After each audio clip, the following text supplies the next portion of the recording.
Ladies and gentlemen, let me say this clearly. There is no investment climate without the certainty of equitable rule of law. Nobody will come in to invest in a country that's lawless or of dubious legal tradition. I am determined under my administration to ensure the rule of law. The rule of law must prevail over any vested interests. In 2025, Indonesia, as I promised, we will confront, and we have confronted corruption directly, firmly, and openly.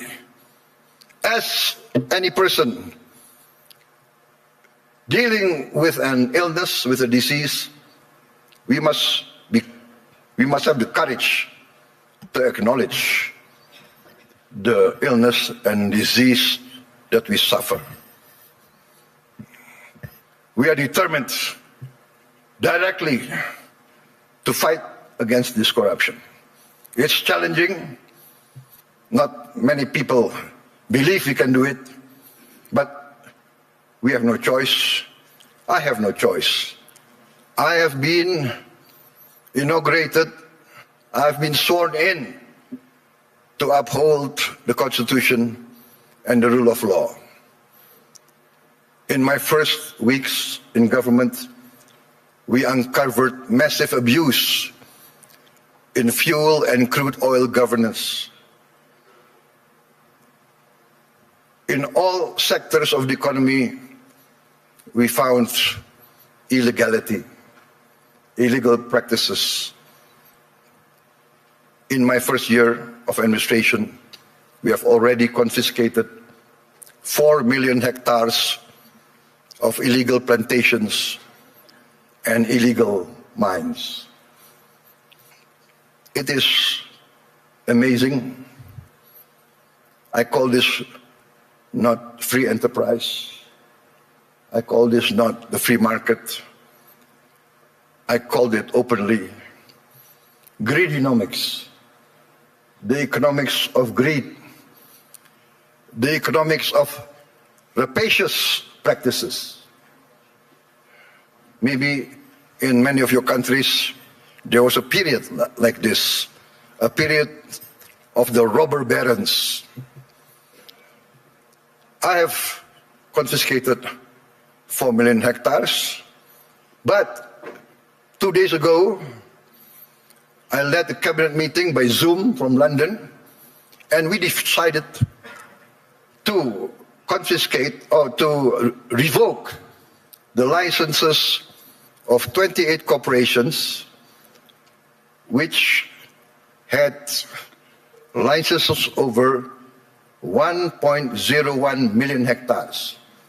I revoked because we found them violating laws.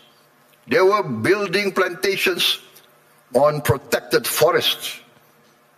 This is a flagrant undermining of the rule of law.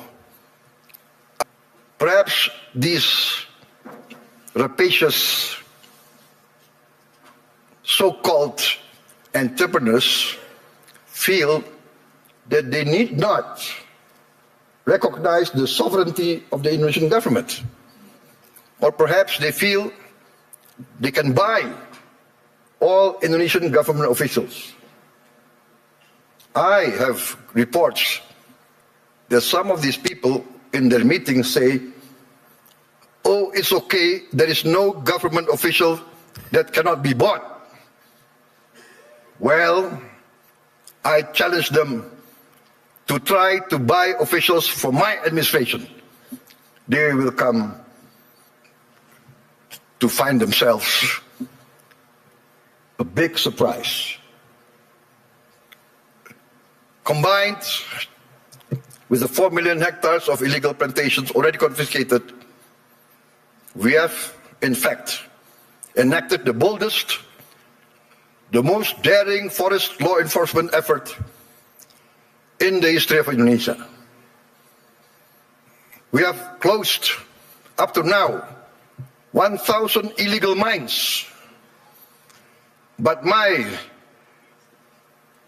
staff, my people report to me, sir, there is at least another 1,000 or more. There could be as many as 666 corporations that violate the law. So I say, what can we do? We can only have the courage to enforce the law. There can be no compromise. There can be no turning back. My people demand this, and we are determined to serve our people in honesty.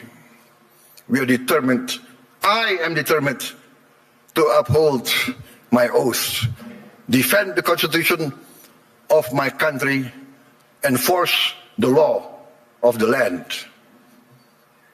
You might not have heard our story because we are people who do not like to be flamboyant. We are low-key. We tend to be below the radar. But we are very determined in our effort to keep up with the rest of the world. You might not have heard this story, but extreme poverty in Indonesia fell to its lowest level in history. I'm determined in the next 4 years we will eradicate extreme poverty and we will bring down poverty as a whole. That is my mission in my life. That is my mission in the remaining years of my life.